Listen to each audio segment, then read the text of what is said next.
જુના ભગતભાઈ લખી ભણા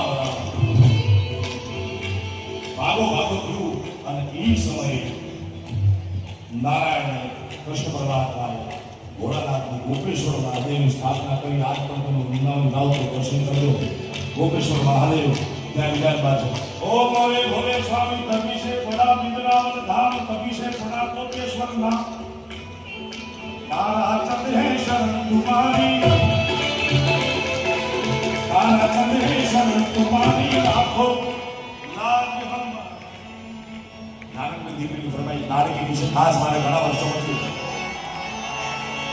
પણ મારી નાનકની શરત એ છે તમારા બધાના ખિસ્સામાં 2-3 મોબાઈલ છે.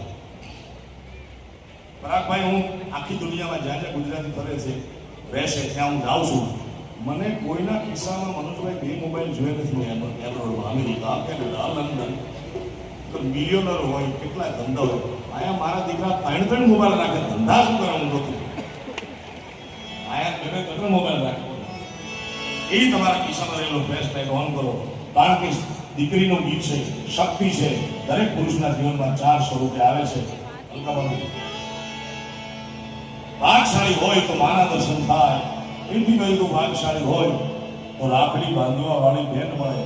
એથી વધુ ભાગશાળી હોય તો પત્ની મળે. આમાં ઘણા રહી જાય. ઘણા ભાગશાળી 2 લઈ બેઠા, ઘણા એક નથી. અને તમારા ભાગનો પૂંજ ઘડો ભરાય સાહેબ તો તમારા ઘરે આંગણે દીકરી હોય છે. મારા બાપ એવી લાડકી દીકરી માટે દરેકને કરબદ્ધ પ્રાર્થના છે. 3 મિનિટ માટે મોબાઈલની ફ્લેશ લાઈટ ઓન કરો.